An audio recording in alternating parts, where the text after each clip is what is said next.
Just a friendly disclaimer before starting this video. If you're a professional wildlife photographer or sports photographer, or you make high budget commercials in LA, or you love detailed reviews with more specs than you understand, then this video may not be for you. And I hope you don't get offended that it doesn't have all the specs that you may be looking for.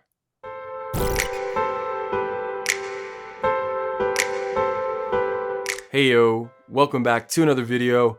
My name is Matt, and today we are talking about the Canon R6.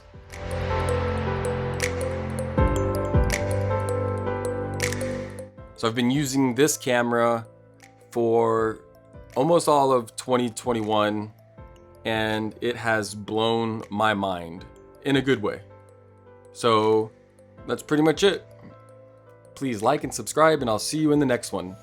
Just kidding. So just some background on what I use the R6 for. I primarily do a lot of wedding films. I do real estate, both photo and video. I do some portrait photography. I do toy photography. I do vlogging, commercials, testimony videos.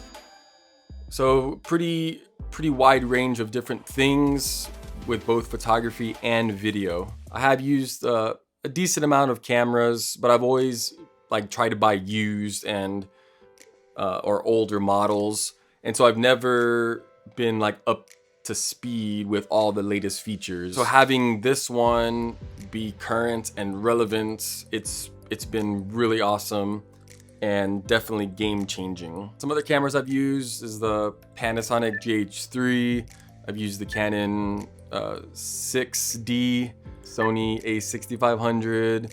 I've used, or I still have, the Canon C100, the Canon 1DX Mark II, and the Canon R, which all those last ones I use at weddings to get multiple angles all at once. So I know there's a new camera coming out, the Canon R3, which I'm not gonna go into all the specs and details, or I don't even know if they're released yet, but I'm sure that's going to be a beast, and that's going to cater to a certain market and person. Also, the R6's, I guess, brother or cousin is the R5, which I know it's an awesome camera on its own. Some I guess negative things that I've heard about it is the file sizes with the memory cards, and that being an issue, and making sure your computer can run those. So that's one thing I do love about the R6, is that the file sizes are really low,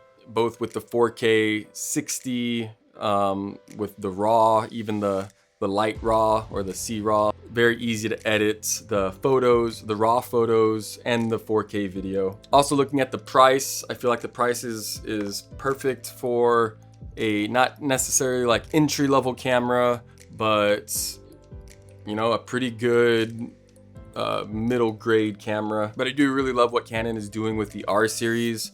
I haven't tried the RP, but I know which is the lowest camera for these mirrorless Canons, but I've only heard good things about it, especially for that entry-level camera. One big negative that I've seen with the R6 and also R5 is that it overheats. I do live in Laredo, Texas, which is south on the border of Texas and Mexico. It's a desert climate. 100 degrees weather is very normal here throughout almost most of the year. But I have had the notification where it kind of shows hey, it's kind of overheating.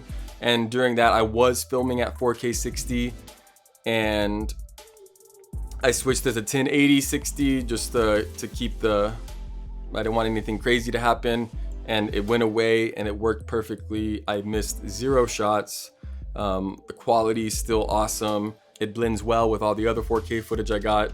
So to me, that's not a deal breaker. It handles it very well. And I think they did do updates and the firmware updates and all that. Whatever it was before, I didn't notice it. But recently, I've had 0 issues with overheating. I do know the RF lenses can be kind of pricey. They do have some more budget-friendly ones, like the Canon RF50 1.8. There's a 35. 1.8. I think even the 70-200 f4 isn't as pricey. Let's say this might be your first Canon mirrorless camera that you really like, but you have tons of L lenses or really good lenses from previous Canon models. They do have adapters that go on here that convert it from RF to EF, or however you want to say it, EF to RF. And I have one of them, and it works flawlessly. Like, all the autofocus still works smoothly. One big rival to the R6 that I would see, especially when it comes to video, is the Sony A7S III. And I'm not gonna knock that at all because I've only seen and heard good things about it. I think the biggest negative might be like the way the files are and how you have to edit them, and it might be too weird for some computers. I mean, I think a lot of it's just down to preference. I'm not gonna knock the image and the quality and what it can do. The price point might be higher than the R6, but I mean, if you just do video and you're just looking for like that 100% like best video quality, then maybe the Sony might be better for you. Like, I do just love the interface of the Canon. I love the feel of it. I love the way the buttons are. I love the menu. Obviously the colors are nice. So, like, yes, I am a Canon fanboy. The Canon R6 has not let me down, and so I just think it's like, my overall review is that it is just the best overall camera right now. Another negative people like might complain about are the megapixels.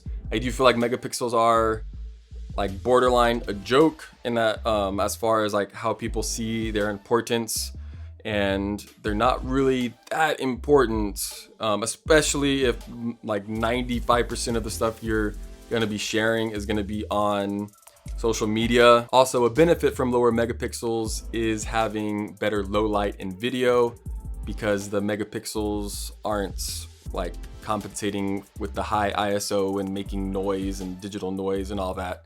So the low light performance on this is very good.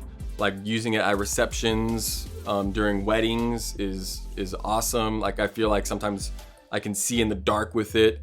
So this is my first camera or gear review that I've done on this channel. Let me know how I did and ways that I can improve. I'm always trying to get better. Or if you want me to review something else or talk about something else that I use for filming, whether it's lights or mics or lenses or other things that I might use for weddings, filters, whatever, let me know in the comments. Until next time, peace.